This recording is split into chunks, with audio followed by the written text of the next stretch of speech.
नमस्कार, मैं श्रीकांत आपके साथ। आइए चलते हैं आज की मुख्य सुर्खियों पर। रेलवे सुरक्षा विशेष बल की 16वीं वाहिनी महिला बटालियन के महिला बल सदस्यों ने अंतर रेलवे बैडमिंटन प्रतियोगिता में रजत प्राप्त कर लहराया परचम।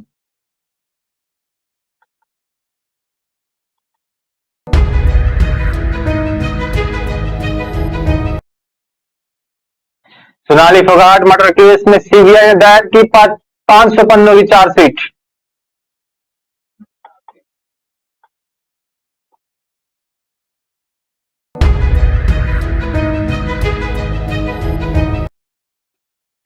कर्मचारियों की छटनी करने पर अमेजन को समन जारी। श्रम मंत्रालय के बुलावे पर आज होगी सुनवाई।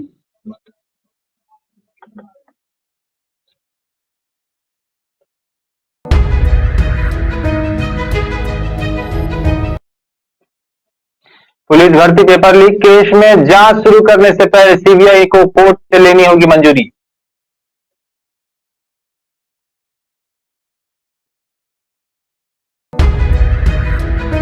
आइए चलते हैं आज के खबरों के विस्तार से। आसनसोल में स्थित रेलवे सुरक्षा विशेष बल के 16वीं महिला बटालियन के बल सदस्यों ने उत्तर प्रदेश के प्रयागराज में आयोजित अंतर रेलवे बैडमिंटन प्रतियोगिता में बटालियन की महिला आरक्षी पूजा गोस्वामी एवं महिला आरक्षी नीलम ढाका ने रजत पदक जीतकर महिला बटालियन का परचम लहरा दिए। दोनों आरक्षी वर्तमान में दिल्ली में तैनात है और उनके द्वारा दक्षिण पूर्व रेलवे के विरुद्ध फाइनल मैच खेलते हुए कड़े मुकाबले के दौरान मिक्स्ड डबल और महिला डबल्स में दो रजत प्राप्त की है। इसके उपरांत 16वीं महिला बटालियन के कमान अधिकारी दीप चंद्र आर्य द्वारा सम्मानित किया गया। साथ ही आरक्षी के अद्भुत खेल को देखते हुए बटालियन में खेल और खिलाड़ियों को प्रोत्साहित भी किया गया ताकि महिला जवानों और अधिकारियों में खेल भावना का संचार हो सके और उनके स्वास्थ्य के प्रति जागरूकता से शक्तिशाली व्यक्तित्व के साथ रेल एवं देश सेवा के उच्चतम शिखर तक पहुंचा जा सके।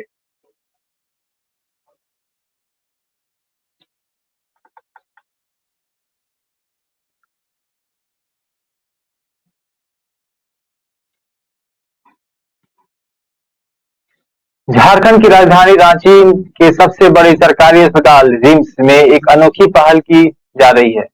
बढ़ती ठंड को देखते हुए रिम्स में कंबल बैंक की शुरुआत की गई है जो मरीजों के अटेंडेंट को उपलब्ध कराए जाएंगे। दरअसल अस्पताल से मरीजों को तो कंबल दिया जाता था लेकिन उनके अटेंडेंट ठंड में परेशान होते देख रहते थे। इनकी सुविधा को ध्यान में रखते हुए कंबल बैंक चालू किया गया है। रिम्स के पीआरओ डॉक्टर राजीव रंजन ने बताया कि अस्पताल में भर्ती मरीजों के अटेंडेंट के लिए कंबल बैंक की शुरुआत की गई है और अब मरीजों के साथ साथ उनकी देख रेख करने में जुटे परिजनों को भी कंबल उपलब्ध कराया जाएगा। उन्होंने कहा कि यह सेवा मुफ्त है लेकिन कंबल लेते समय मरीज के अटेंडेंट को टोकन मनी के तौर पर 200 रुपए जमा करने होंगे जो कि पूरी तरह रिफंडेबल होगा।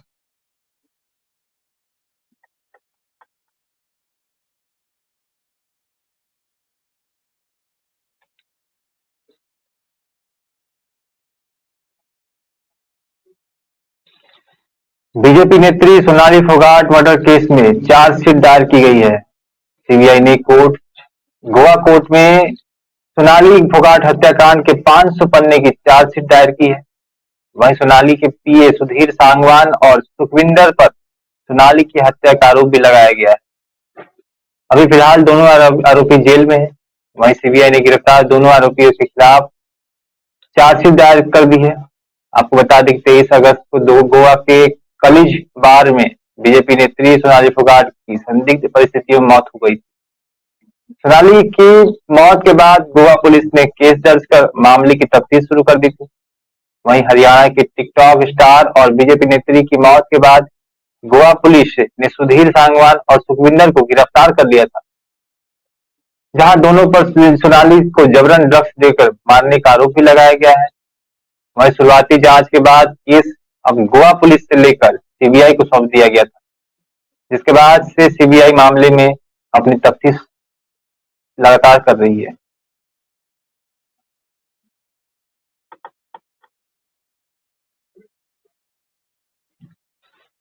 E commerce company Amazon India कर्मचारियों की छटनी को लेकर श्रम मंत्रालय के निशाने पर आ गई है।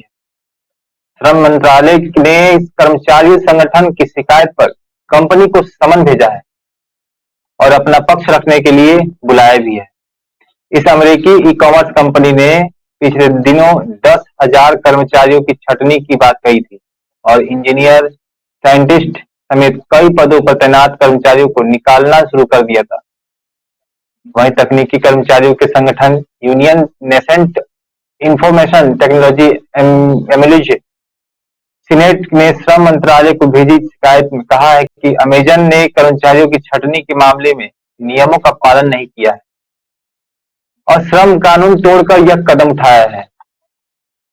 नीतीश की शिकायत के आधार पर मनी कंट्रोल ने बताया है कि श्रम मंत्रालय की ओर से जारी नोटिस पर बंगलौर के डिप्टी चीफ लेबर कमिश्नर के हस्ताक्षर है और यह समन अमेजन इंडिया के भारतीय प्रतिनिधि को दिया गया है, जिन्हें मामले का पक्ष रखने के लिए बुधवार को बुलाया गया।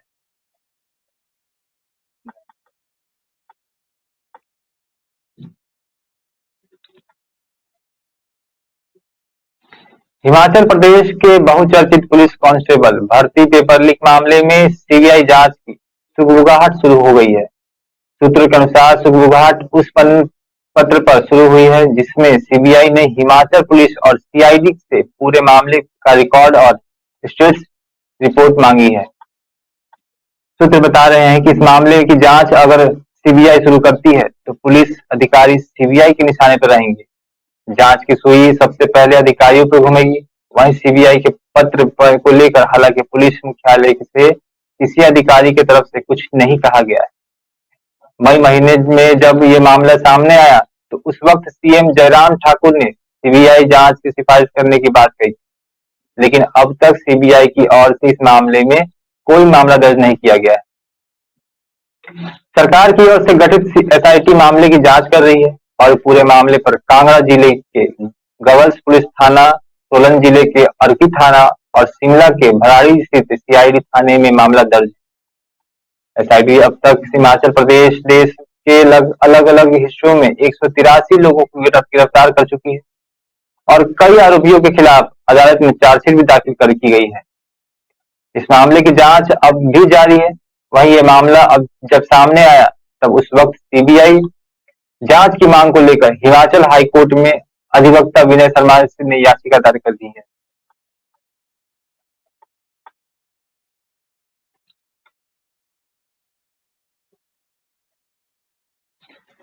दिल्ली के महरैली में अपनी live in partner Shraddha Walker की हत्या कर उसके शव को बोटी बोटी करने वाला आरोपी आफ्ताब पूनावाला को लेकर एक बड़ा खुलासा हुआ है। श्रद्धा वालकर की हत्या करने से पहले ही उसके सामने आफ्ताब ने अपने नापाक मंसूबे का इजहार भी कर दिया था। श्रद्धा ने अपने पार्टनर आफ्ताब के खिलाफ 2020 में ही एक लिखित शिकायत दर्ज कराई थी। पुलिस में दर्ज शिकायत में श्रद्धा ने आरोप लगाया था कि आफ्ताब ने उसे टुकड़ों में काटने की धमकी दी और उसे वह काफी पीटता रहता था। श्रद्धा द्वारा आफ्ताब के खिलाफ की गई शिकायत की कॉपी अब पुलिस और मीडिया के पास भी मौजूद हो गई है।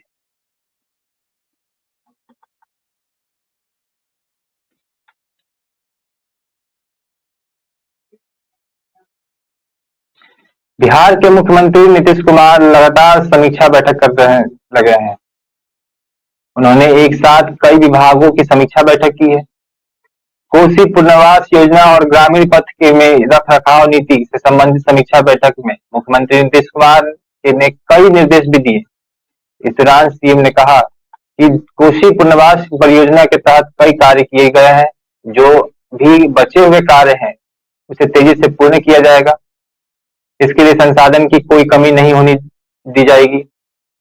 कोसी पुनर्वास योजना की समीक्षा बैठक में मुख्यमंत्री ने कहा कि वर्ष 2007 से 8 में कोसी त्रासदी आई है, जिसमें हम लोगों ने अपने संसाधनों में से क्षेत्र से राहत के बहुत से कार्य किए थे। उसी दौरान पूरे इलाके को विकसित करने की योजना बनाई गई थी। उस पर काम भी किया जा रहा है। हम वहां जाकर एक एक चीजों को देखते रहे, वहां किए जा रहे सभी कार्यों की जानकारी भी लेते रहते हैं। ये सभी बातें बैठक में नीतीश कुमार ने कहा है।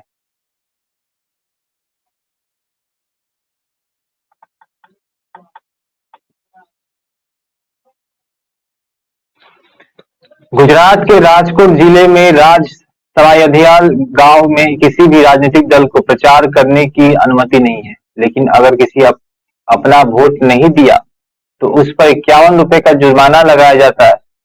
गांव के सरपंच ने कहा कि 1983 से यहाँ राजनीतिक दलों को प्रचार करने की अनुमति नहीं है और यहाँ नियम भी लगाया गया है, जबकि मतदान सभी के लिए अनिवार्य है। ऐसा नहीं करने पर पंचायत की ओर से 51 रुपए का जुर्माना लगता है। राजसमंदियाला गांव राजकोट शहर से केवल 22 किलोमीटर दूर है। आपको बता दें कि गुजरात से इस गांव में खोजने पर भी आपको किसी के घर में ताला नहीं मिलेगा, क्योंकि यहाँ कोई अपने घर में ताला नहीं लगाता। घर तो घर होता है, वहाँ कोई ना कोई मौजूद ही रहता है, मगर यहाँ के दुकानदार भी दोपहर में अपनी दुकानें खुली छोड़ देते हैं और घर में खाना खाने आ जाते हैं। ग्राहक जब दुकान पर आता है तो अपनी जरूरत का सामान लेकर उसी कीमत पर पैसा दुकान के गल्ले में डालकर चला जाता है। यह घटना को छोड़कर आज तक यहाँ कभी भी चोरी की घटना नहीं हुई है। इस गांव में हुई चोरी की इकलौती घटना के अगले ही दिन चोर ने खुद पंचायत में अपना गुनाह कबूल कर लिया और उसका प्रायश्चित करने के लिए मुआवजा भी दे दिया।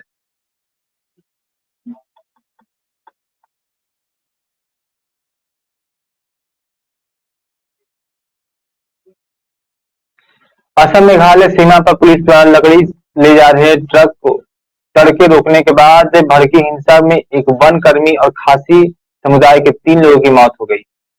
अधिकारियों ने यह जानकारी दी कि हालात और बिगड़ने से रोकने के लिए अब मोबाइल, इंटरनेट और सोशल मीडिया की कनेक्टिविटी को निलंबित कर दिया है। वेस्ट कार्बी आंगलोंग के पुलिस अधीक्षक इमदाद अली ने बताया है कि ट्रक को मेघालय सीमा पर असम वन विभाग में एक दल के ने तड़के करीब 3 बजे रोका। वहीं उन्होंने बताया कि ट्रक के न रुकने पर वन विभाग के कर्मियों ने उस पर गोलियां चलाई और उसका टायर भी पंचर कर दिया गया। उन्होंने बताया कि चालक और उसका एक सहायक और एक अन्य व्यक्ति को पकड़ लिया गया है, जबकि एक अन्य व्यक्ति वहां से फरार हो चुका है।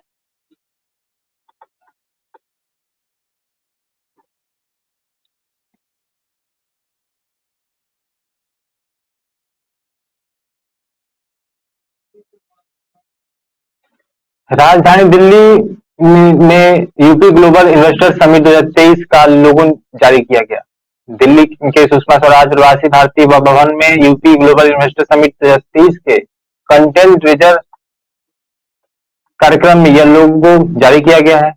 समारोह की अध्यक्षता सीएम योगी आदित्यनाथ ने की और यूपी ग्लोबल इन्वेस्टर समिट की आयोजन अगले वर्ष 10-12 फरवरी उत्तर प्रदेश की राजधानी लखनऊ में किया जाएगा। समारोह को संबोधित करते हुए यूपी के मंत्री नंद गोपाल नंदी ने कहा कि समारोह नए भारत के नए उत्तर प्रदेश का शंखनाद है।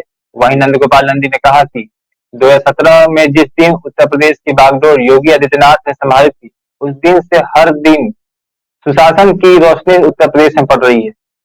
2017 से 2022 तक उत्तर प्रदेश उत्तम प्रदेश बना है और अब वह सर्वोत्तम प्रदेश बनेगा। मुख्यमंत्री सचिव दुर्गा शंकर मिश्रा ने कहा कि प्रधानमंत्री ने अर्थव्यवस्था को $5 ट्रिलियन की बनाने की लक्ष्य रखा है। उसमें हमारे मुख्यमंत्री ने भी $1 ट्रिलियन का बड़ा सहयोग देने का प्रण भी किया। इसके लिए मुख्यमंत्री ने प्रदेश में निवेश का माहौल बनाया और सभी को बोले हैं कि यहाँ आए और उत्तर प्रदेश में आकर निवेश करें।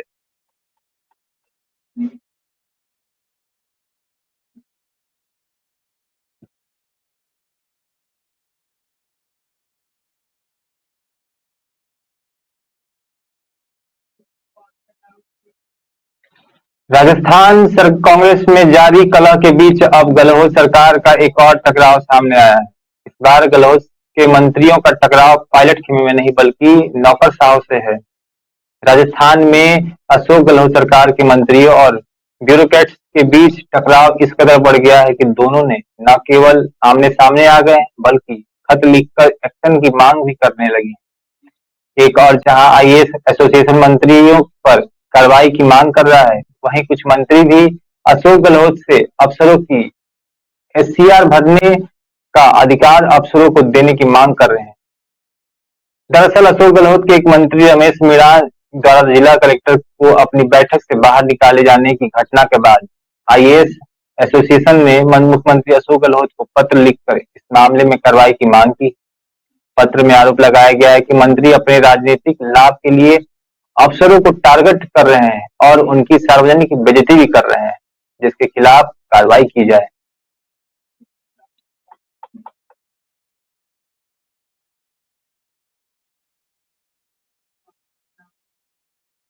भारत साथ फ्री ट्रेड एग्रीमेंट को ऑस्ट्रेलिया की संसद ने मंजूरी दे दी। ऑस्ट्रेलिया के प्रधानमंत्री एंथनी अल्बनीज़ ने एक ट्वीट के जरिए यह जानकारी दी है। हाउस ऑफ रिप्रेजेंटेटिव के समझौते से संबंधित बिल आसानी से पास हो जाता है। वहीं बता दें कि इस बिल को इसने सीनेट में रखा गया है।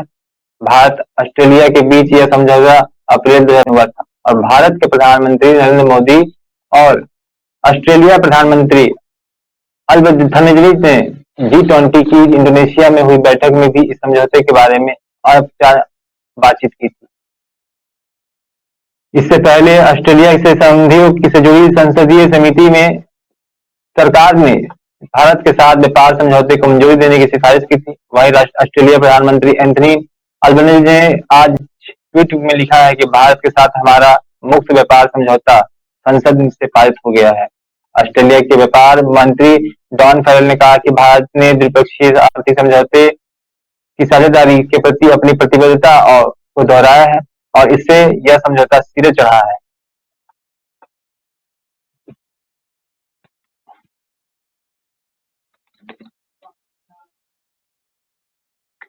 रूस यूक्रेन जंग में ईरान निर्मित ड्रोन का इस्तेमाल बढ़ गया है और ईरान के हथियार कार्यक्रम की बारीकी से निगरानी करने वाले देश ने एक खुफिया आकलन के अनुसार ईरान और रूस और अब ड्रोन का उत्पादक शुरू करने के लिए एक नया समझौता कर चुके हैं। इस आकलन से परिचित एक सूत्र ने कहा है कि इस महीने की शुरुआत में प्रारंभिक समझौता के होने के बाद ईरान ने रूस को ड्रोन के लिए ब्लूप्रिंट और घटकों को स्थानांतरित करना शुरू कर दिया। अमेरिकी अधिकारियों का कहना है कि रूस को तेहरान से सैकड़ों ड्रोन मिले हैं, जिसका यूक्रेन में घातक प्रभाव पड़ा है।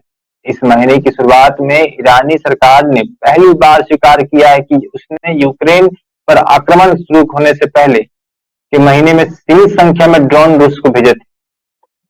वहीं ईरान के विदेश मंत्री हुसैन अमीर अब्दुल्लाहियान ने संवाददाताओं से कहा कि कुछ पश्चिमी देशों ने ईरान पर ड्रोन प्रदान करके यूक्रेन में युद्ध की मदद करने का आरोप लगाया गया है, लेकिन हमने यूक्रेन में युद्ध शुरू होने से पहले रूस को सीमित संख्या में ड्रोन प्रदान किए थे।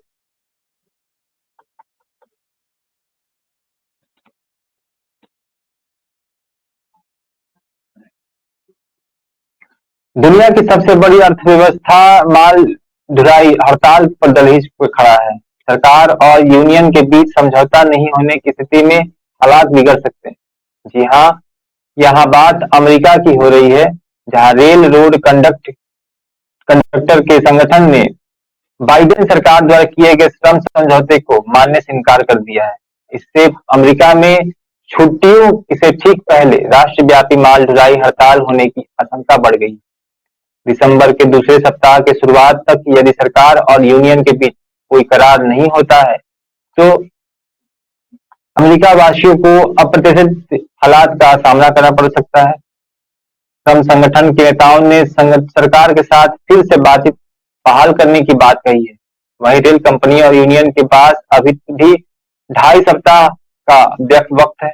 यदि दोनों पक्षों के बीच सहमति नहीं बनती है, तो 9 दिसंबर से हड़ताल शुरू हो सकती है।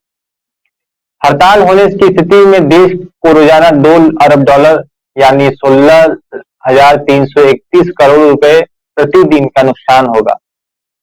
हड़ताल के ज्यादा लंबी होने की स्थिति देश को गंभीर आर्थिक परिणाम भुगतने भी पड़ सकते हैं।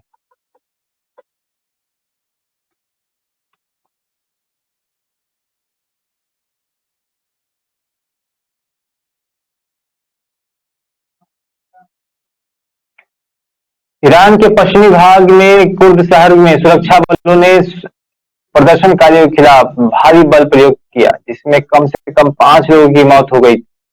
कार्यकर्ताओं ने उक्त घटना की पुष्टि करते हुए बताया कि एक पहले मारे गए 2 लोगों के जनाजे के दौरान सरकार विरोधी प्रदर्शन पर आज सुरक्षा बलों ने बल प्रयोग किया है। ऑनलाइन उपलब्ध वीडियो में देखा गया है कि सड़कों पर हो रही गोलीबारी से बचने के लिए प्रदर्शनकारी इधर-उधर शरण ले रहे हैं। वहीं कुछ वीडियो में लोग सड़कों के पर अचेत और खून से लथपथ पड़े दिख रहे हैं। वहीं अन्य लोग स्थानीय अस्पतालों में रक्तदान के लिए भी एकत्र नजर आए हुए हैं।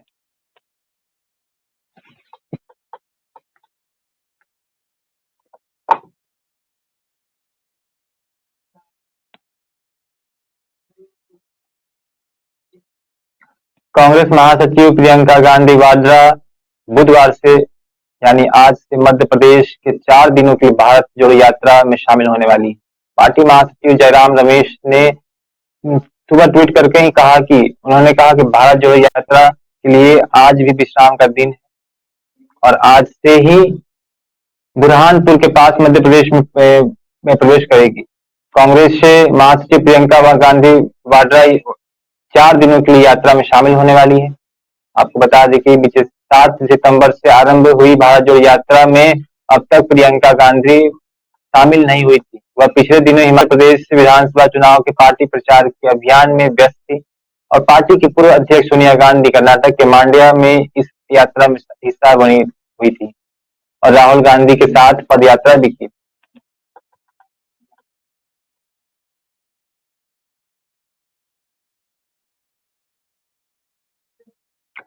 बिहार के सभी पंचायतों में 4 वार्डों की गलियां जल्द ही सौर ऊर्जा से रोशन होंगी। मार्च 2023 तक अब प्रदेश के 32,000 वार्डों में सोलर लाइट लगाने का काम पूरा करने का लक्ष्य रखा गया है। इसके साथ ही अगले वित्तीय वर्ष 2023-24 में शेष वार्डों में भी सोलर लाइट लगा दिए जाएंगे। इसके लिए बिहार सरकार स्टेट पावर होल्डिंग कंपनी युद्ध स्तर पर काम कर रही है। दरअसल नीतीश कुमार के ड्रीम प्रोजेक्ट है कि 7 निश्चय योजना पार्ट 2 के तहत गांव-गांव को सोलर लाइट के माध्यम से रोशन किया जाए।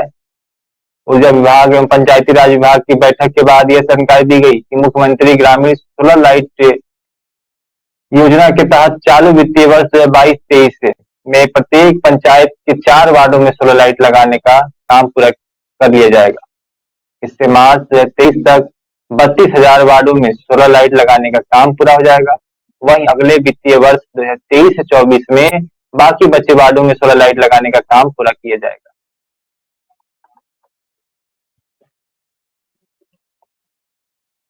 आप देख रहे थे हमारे साथ विभिन्न क्षेत्रों की विभिन्न खबरें हमारे साथ।